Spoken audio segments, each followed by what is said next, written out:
কাবা ঘরের 4টা কর্নারের একটা কর্নারে একটা ব্ল্যাক স্টোন আছে, ব্ল্যাক স্টোন, আল হাজার আল আসওয়াদ, কালো পাথর। এটাতে কিস করা সুন্নাত, চুমু দেয়া সুন্নাত। এটা জান্নাতের পাথর। নূহ আলাইহিস সালামের বন্যার সময় পাথরটা হারিয়ে যায়, পরে এটাকে জাবালে আবু কুবাইস থেকে এনে আবার সেট করা হয়। এখান থেকে তাওয়াফ শুরু করতে হয়। কিয়ামতের দিন আল্লাহ তাআলা এই হাজারে আসওয়াদ পাথরটাকে একটা মুখ দিবেন, দুইটা চোখ দিবেন। কারা কারা এটার মধ্যে চুমু দিছিল, কিয়ামতের দিন এই পাথরটা আল্লাহর কাছে দাঁড়িয়ে সাক্ষী দিবে। এখান থেকে তাওয়াফ শুরু। ঘুরে আসবেন, 7টা রাউন্ড দেওয়ার পরে আপনার এক তাওয়াফ হবে। এই যে বিশ্বনবী বললেন খুযু আন্নী মানাসিকাকুম, আমার কাছ থেকে হজের নিয়মাবলী শিখে নাও। আপনি না পড়লে শিখতে পারবেন? এজন্য কোরআনের স্লোগান হচ্ছে পড়ো, পড়তে পড়তে মরো। বলেন পড়ো, পড়তে পড়তে। যখন মন খারাপ তখন পড়বেন, যখন মন ভালো তখনও পড়বেন, যখন সুস্থ আছেন তখনও পড়বেন, যখন অসুস্থ তখনও পড়বেন, যখন মরবেন তখনও পড়বেন। কি পড়বেন? লা ইলাহা ইল্লাল্লাহ মুহাম্মাদুর রাসূলুল্লাহ। সুবহানাল্লাহ কইবেন না? পড়া ছাড়া এই উম্মতের কোনো গতি আছে? দেখেন, দুনিয়ার কিতাব আল্লাহ শুরু করলেন ইকরা দিয়ে, আখিরাতের কিতাব আল্লাহ শুরু করেছেন ইকরা দিয়ে। আখিরাতে প্রত্যেককে আমলনামা দেয়া হবে, কাউকে ডান হাতে, কাউকে বাঁ হাতে। দুনিয়াতে যারা ভালো কাজ করেছে, ইসলামের পক্ষে যারা কথা বলেছে, যারা ন্যায় নীতির পক্ষে, সাম্য, মৈত্রী, ভ্রাতৃত্ব, ইনসাফ আর জাস্টিসের পক্ষে কথা বলেছে, সামনের দিক থেকে এসে ডান হাতে আমলনামা দেয়া হবে। আর যারা ইসলামরে বাঁশ দিছে, আছে না নাই? ইসলামের কথা সহ্য হয় না, এরা প্রগতিশীল, মাথায় চুল কম, আছে না নাই? জাতি আর সমাজ নিয়ে ভাবতে ভাবতে নিজের ভাবনাটাই হারিয়ে ফেলেছে। নাস্তিক, নাস্তিক আছে না নাই? ইসলাম বিরোধী আছে না নাই? কোরআন সহ্য হয় না, ইসলাম সহ্য হয় না, কোরআনের সুমধুর বাণী ভাল লাগে না, আজান ভাল লাগে না, দেশের সবাইরে নাস্তিক বানায় দিতে চায়, এরকম ডাকাইত আছে না নাই? এদেরও কি ডান হাতে আমলনামা? কোন হাতে? বাঁ হাতে। পেছন থেকে এসে বাঁ হাতে দেয়া হবে। দিয়ে আল্লাহ সবাইরে বলবে, দুনিয়াতে একটা কিতাব দিছিলাম, এই কিতাবটা শুরু করেছিলাম ইকরা, ইকরা শব্দ দিয়ে। আজকেও তোদের কিতাব আমি শুরু করব ইকরা দিয়ে। আল্লাহ বলবেন ইকরা কিতাবাকা কাফা বিনাফসিকাল ইয়াউমা আলাইকা হাসিবা, রিড ইউর বুক। তুমি তোমার বই পড়ো, আমলনামা পড়ো, কি কি করেছো নিজেই দেখে নাও। কোথায় কোথায় ইসলামরে বাস দিছো, কোথায় কোথায় 31st নাইটে মেয়েদের ওন্না ধরে টান দিছো, কোথায় কোথায় খাদ্যে ভেজাল দিয়েছো, মাছে ফরমালিন দিয়েছো, ওজনে কম দিয়েছো, নিজের মতের সাথে মিলে নাই, মায়ের মতো একজন নারীকে ধর্ষণ করেছো। প্রতিটা বিষয়ের ইঞ্চি ইঞ্চি, পাই টু পাই হিসাব হবে। জাররা জাররা, জাররা জাররা। টিনের ঘরে শীতের রাতে টিনের চালে যে ছিদ্র থাকে না, দেখবেন এই ছিদ্র দিয়ে সূর্যের একটা চিকন আলো নেমে আসে। তো ওই আলোর কাছে গেলে দেখবেন হালকা হালকা ছোট ছোট ধুলাবালির কণা দেখা যায়। দেখে নাই মনে হয়? বুঝতেছে না মনে হয়? দেখা যায় না? টিনের চালের ছিদ্র দিয়ে সরু একটা আলো, ওই আলোর সামনে গেলে ছোট ছোট ধুলা দেখা যায়। ঘরের কোথাও ধুলা নাই, কিন্তু ওই জায়গায় ধুলা আছে না নাই? এই ধুলাটারে আরবিতে বলে জাররা। কি বলে? জাররা জাররা। এই জাররা জাররা পরিমাণ হিসাব নেওয়া হবে। যতটুকু করেছেন ভালো, প্রতিদান পাবেন। আর যতটুকু ইসলামের ক্ষতি করেছেন, ঠিক ততটুকু আপনার কাছ থেকেও দেখিয়ে দেওয়া হবে। চিৎকার করে বলেন ঠিক কিনা? সেদিন হবে ফাইনাল খেলা। কি খেলা? আমরা সেই ফাইনাল খেলার অপেক্ষায়। ইনশাআল্লাহ পড়েন, ইনশাআল্লাহ। এজন্য সব সময় কোরআনের পক্ষে থাকতে হবে। এই স্লোগানটা যেন আমাদের মনে থাকে যে কোরআনের প্রথম কর্মসূচি হচ্ছে পড়ো, পড়তে পড়তে। আবার কোরআনের প্রথম কর্মসূচি কি? পড়ো, পড়তে পড়তে মরো। মরো। খেয়াল থাকবে? জি। আল্লাহ তৌফিক দাও, আমিন। আরো জোরে পড়েন আমিন। আমিন। রাজা মেহার আদর্শ এতিমখানা হাফিজিয়া মাদ্রাসা প্রাঙ্গণের আজকের প্রোগ্রাম। দেবিদ্দার থানা না? দেবিদ্দার কই, আপনারা কই? হ্যাঁ, অনেক বড়। সভাপতি আলহাজ অ্যাডভোকেট মোহাম্মদ শফিকুল আলম সাহেব, প্রাক্তন সভাপতি জেলা আইনজীবী সমিতি, আপনি, আল্লাহ কবুল করুন। প্রধান অতিথি আলহাজ মোহাম্মদ মোস্তফা হোসেন সরকার, নির্বাহী পরিচালক ইসলামিক এইড বাংলাদেশ ও সাধারণ সম্পাদক বাংলাদেশ সিনিয়র সিটিজেন সোসাইটি। আসছে? ওয়ালাইকুম আসসালাম। চমৎকার, খুব আবেগঘন কথা বলেছিলেন। মুরব্বীরা আবেগঘন কথা বলতে পারে, কারণ মুরব্বীদের মধ্যে একটা মুন্সিয়ানা ভাব আছে। আমরা মুরব্বী শাস্তে চাইলে হবে? আমাদের হবে বজ্রকণ্ঠের আওয়াজ, চিল্লা এখন, ঠিক কিনা? আমাদের এক একটা স্লোগান আর তাকবীরের আওয়াজ আকাশ বাতাস চন্দ্র সূর্য ভেদ করে আল্লাহর আরশে যে ধাক্কা লেগে যাবে। কথা কয় না? আমাকে রেখেছেন প্রধান বক্তা। আমার আগে কথা বলেছে মাওলানা বেলাল হোসেন হেলালি, সুমধুর কণ্ঠে কথা বলে। নিশ্চয়ই আপনারা কোরআন থেকে অনেক কথা শুনেছেন। সম্মানিত ভাইরা, আমাদের বর্তমান পৃথিবীর অবস্থা হচ্ছে এই, আমরা খুব ব্যস্ত, সবাই ব্যস্ত না? সময় নাই আমাদের, অনেক ব্যস্ত।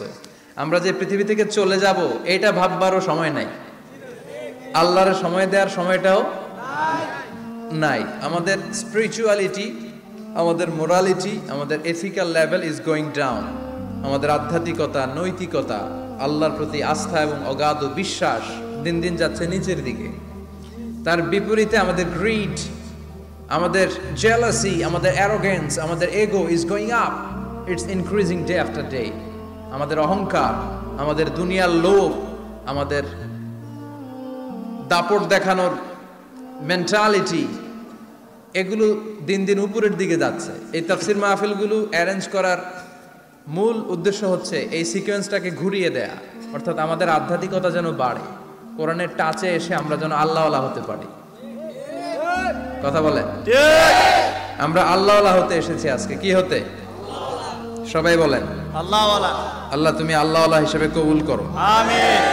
আজকের মাহফিলটারে আমাদের নাজাতের ওসিলা বানাও, আমিন। এই মাহফিলের ওসিলা আশেপাশে যত কবরস্থান আছে, মুর্দেগানদের তুমি মাফ করো, আমিন। কবরগুলো জান্নাতের টুকরা বানাও, আমিন। আসুন আমরা অফিশিয়ালি আল্লাহকে একটা থ্যাঙ্কস দেই, ধন্যবাদ দেই যে আল্লাহ তাআলা আমাদেরকে আজকে এরকম চমৎকার পরিবেশে আসার বসার তৌফিক এনায়েত করলেন। আমরা পড়ে নিচ্ছি কালিমাতুশ শুকুর, আলহামদুলিল্লাহ। আলহামদুলিল্লাহ।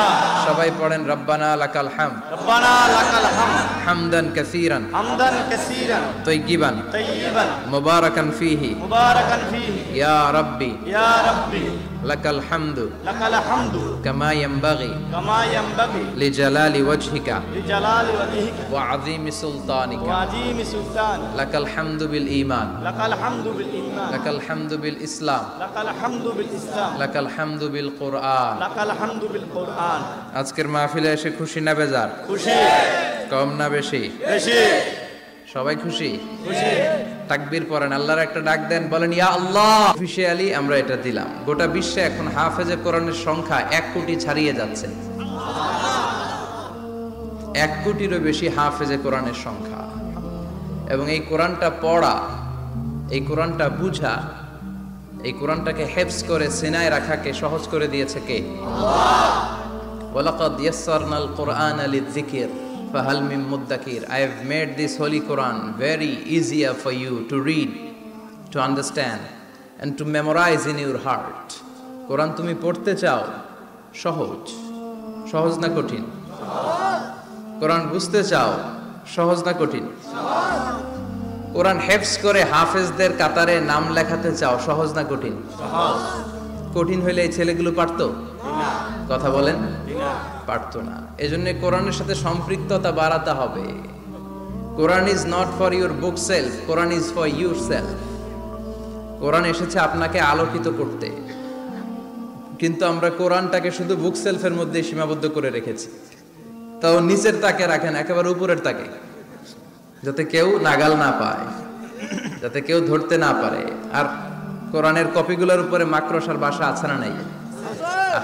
সবচেয়ে নন্দিত কিতাবটা আজকে সবচেয়ে অবহেলিত, যে কিতাবটা সবচেয়ে বেশি বিকৃত হয় পৃথিবীতে, সবচেয়ে বেশি পঠিত হয়, the most read book ever in the world, সবচেয়ে বেশি যেই বইটা পড়া হয় বইটার নাম কি?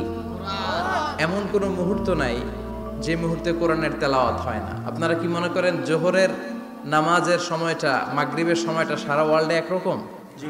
না, এখন বাজে রাজা মেহারে রাত 10টা, আমেরিকাতে বাজে সকাল 10টা। আমার কিছু পরিচিত লোকজন ইউরোপ আমেরিকাতে থাকে, এরা ফোন দিলে আমি ধরতে পারি না, আমি দিলে এরাও ধরতে পারে না। কারণ এরা যখন ফোন দেয় তখন আমি ঘুমে, আমি দিলে ওরা ঘুমে।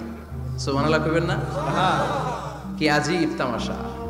তো এজন্য ইন্দোনেশিয়ার জাকার্তা থেকে মরক্কোর রাবাত পর্যন্ত এই বিশাল মালভূমি মুসলমানরা শাসন করেছিল। তারপর ছড়িয়ে পড়লো কোরআনের বাণী। এখন পৃথিবীর প্রতিটি আনাচে কানাচে কোরআনের বাণী ধ্বনিত হয়, উচ্চারিত হয়, আবৃত্ত হয়, তেলাওয়াত করা হয়। চিল্লা এখন ঠিক কিনা? আল্লাহ তাআলা বিশ্বনবীকে পুরো পৃথিবীটাকে ছোট করে একটা মিনিয়েচার বানিয়ে এভাবে দেখালেন। আর বিশ্বনবী পুরো পৃথিবীর ডানে বায়ে, সামনে পেছনে, উপরে নিচে, প্রাচ্য পাশ্চাত্য, এশিয়া, ইউরোপ, আফ্রিকা সবটা এট এ গ্ল্যান্সে দেখলেন। আর বিশ্বনবী বললেন, আমি যতদূর পৃথিবীটা দেখেছি ঠিক ততদূর আল্লাহ তাআলা কোরআনের বাণীকে ছড়িয়ে দিবে। ওয়ালা বাইতা ওয়াবার ওয়ালা মাদার ইল্লা আদখালাহুল্লাহু হাযা দ্বীন।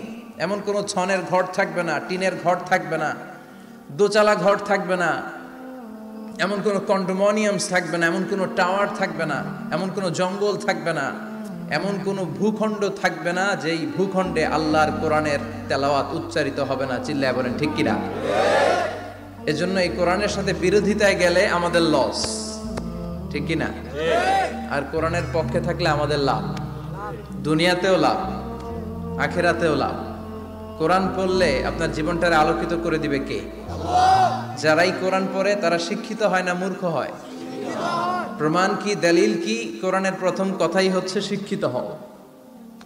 এডুকেট ইউর জেনারেশন, তোমার প্রজন্মকে শিক্ষিত করে গড়ে তোলো। এটা হচ্ছে কোরআনের প্রথম স্লোগান। কোরআনের প্রথম কথাটা কি বলেন? ইকরা মানে কি? পড়ো।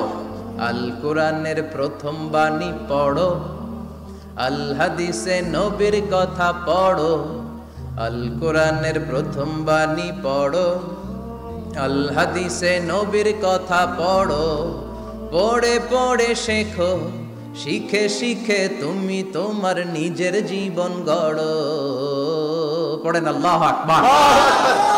কোরআনের প্রথম স্লোগান, প্রথম কর্মসূচি হচ্ছে এডুকেট ইউর জেনারেশন, তোমার প্রজন্মকে শিক্ষিত করে তোলো। কারণ পড়লেই সব জানতে পারবেন। আল্লাহ চাইলে বলতে পারতেন কোরআনের প্রথম শব্দ সল্লি, অফার সালাত, সালাত পড়ো, বলছেন? বলে নাই। আল্লাহ বলেন নাই যে হিজাব করো, আল্লাহ বলেন নাই যে জিকির করো, আল্লাহ বলেন নাই যে যাকাত দাও। আল্লাহ প্রথমে বললেন কি? কথা বলেন, সবাই বলেন ইকরা। ইকরা, read in the name of your lord who has created. পড়ো তোমার প্রভুর নামে যিনি তোমাকে সৃষ্টি করেছেন। কারণ পড়লেই সব জানতে পারবেন, পড়লেই জানতে পারবেন বিশ্বনবী কেমন করে সালাত আদায় করেছিলেন, ঠিক কিনা? নো রাশিং ইন সালাহ। বিশ্বনবী শিখিয়েছেন সালাতে তাড়াহুড়ো নাই, ধীরস্থির ভাবে পড়ো। তো এটা যদি আপনি পড়াশোনা না করেন জানতে পারবেন? বিশ্বনবী কেমন করে সিয়াম অফার করেছেন, যাকাত কেমন করে দিয়েছেন। যাকাত will be taken from the richer section of the society and it will be distributed to the poorer people of the society. ধনীদের থেকে নিয়ে গরিবদের দিয়ে দাও। রাস্তার এক পাশে গাছতলা আর এক পাশে পাঁচতলা, এটা ইসলাম সহ্য করে না। জোরে কোন ঠিক কিনা?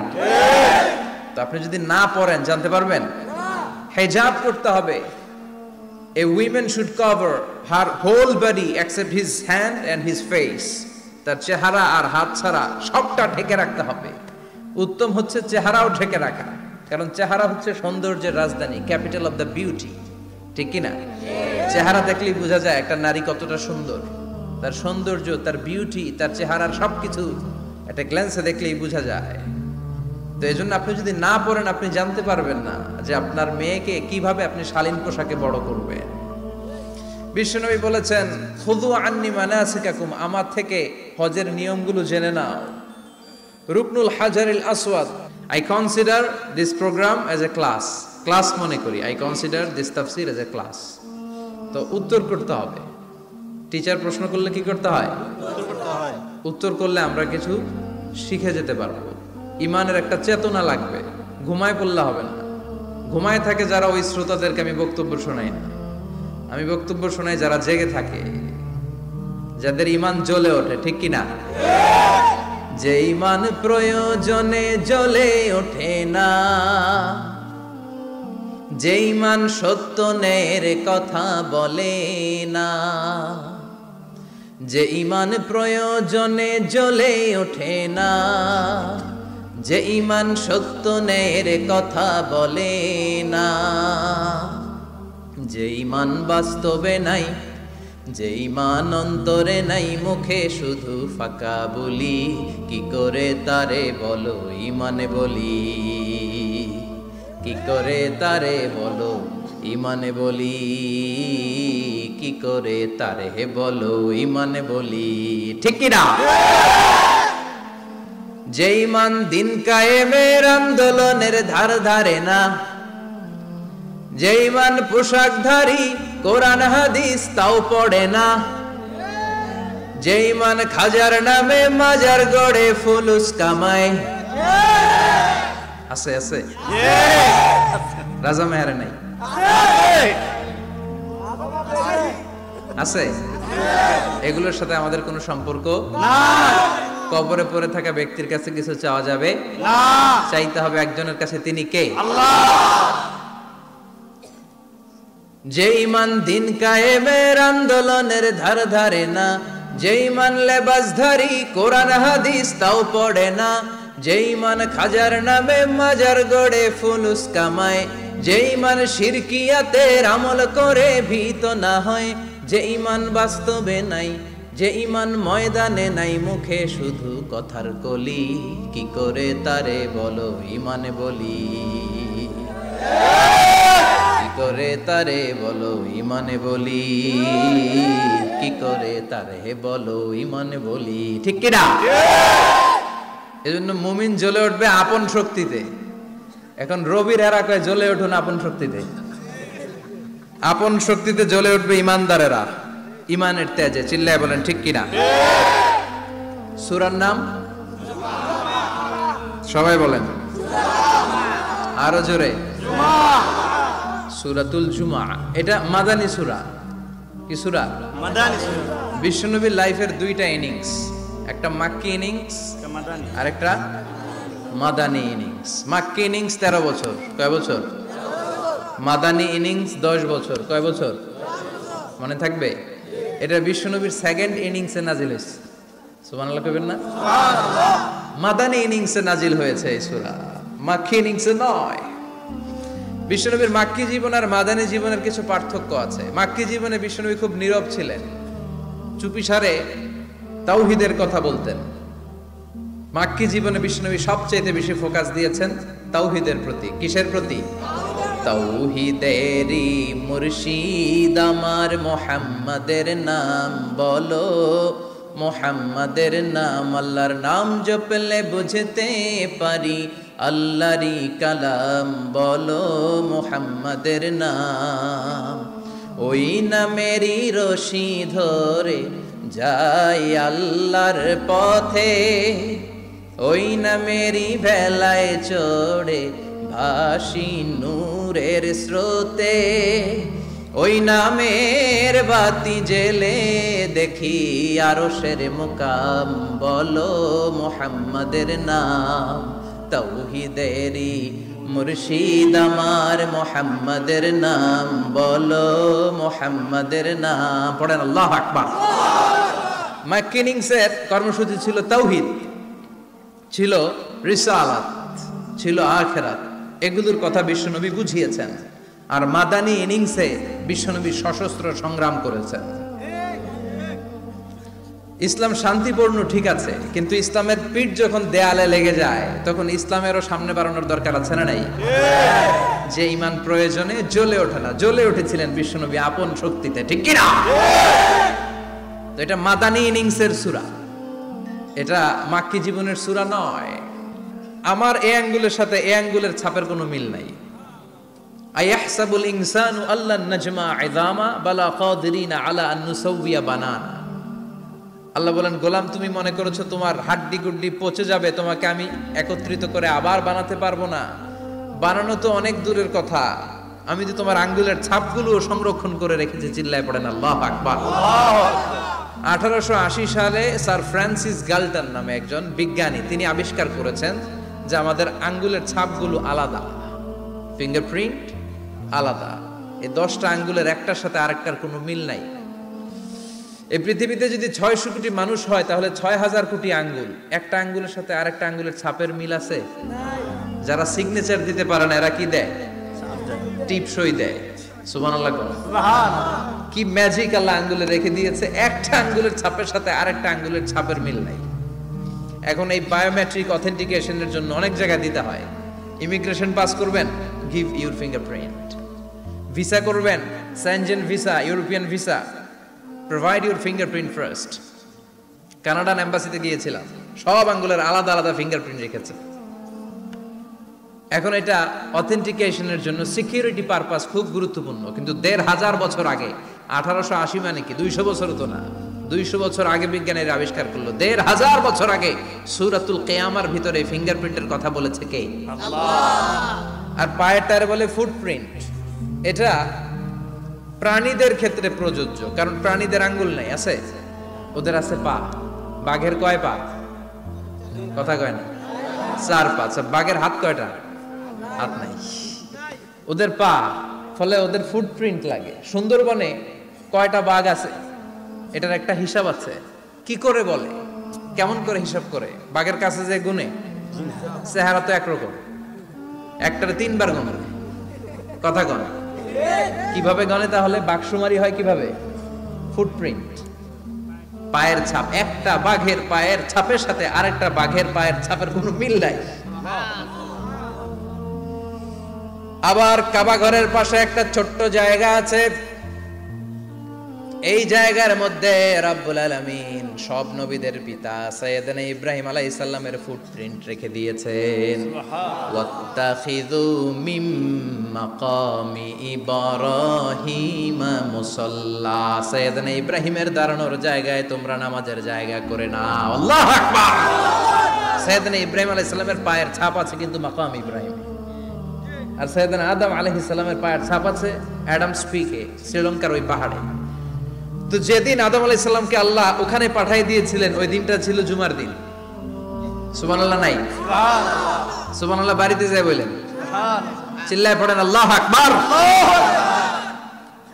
এরপরে সাইয়েদনা আদমকে পাঠানো হলো শ্রীলঙ্কায়, সাইয়্যিদাতুনা হাওয়া আলাইহিস সালামকে পাঠিয়ে দেয়া হলো সৌদি আরবের জেদ্দা শহরে। আরবিতে জেদ্দা বা জাদ্দা মানে দাদি, জেদ্দাতুন বা জাদ্দাতুন মানে কি?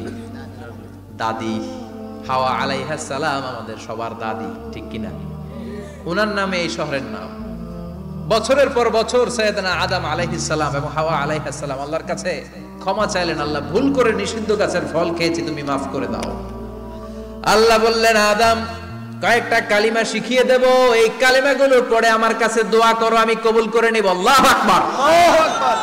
আল্লাহ শিখিয়ে দিলেন আর বললেন, আদম পড়ো, রাব্বানা যালামনা আনফুসানা ওয়া ইল্লাম তাগফির লানা ওয়া তারহামনা লানাকুনান্না মিনাল খাসিরিন। ও আল্লাহ, জুলুম করেছি নাফসের উপর, ভুল করেছি, অন্যায় করেছি, আপনি যদি ক্ষমা না করে দেন আমরা শেষ হয়ে যাব, আমরা হালাক হয়ে যাব, ক্ষতিগ্রস্তদের মধ্যে শামিল হয়ে যাব, ঠিক কিনা? আল্লাহ সাইয়েদনা আদম আলাইহিস সালামের তওবা কবুল করলেন। ওনার কাজ হচ্ছে তওবা কবুল করা, আমাদের কাজ গুনাহ করা, শয়তানের কাজ ওয়াসওয়াসা দেওয়া, আল্লাহর কাজ খালি মাফ করা। সুবহানাল্লাহ। সুবহানাল্লাহ পড়বেন না? তাকাব্বালাল্লাহু তাওবাতা আদম ফি ইয়াউমিল জুমআহ। আল্লাহ যেদিন আদম আলাইহিস সালাম তাওবা যে কবুল করছেন, ঘোষণা দিয়েছেন, এই ঘোষণাটা ছিল জুমার দিনের ঘোষণা।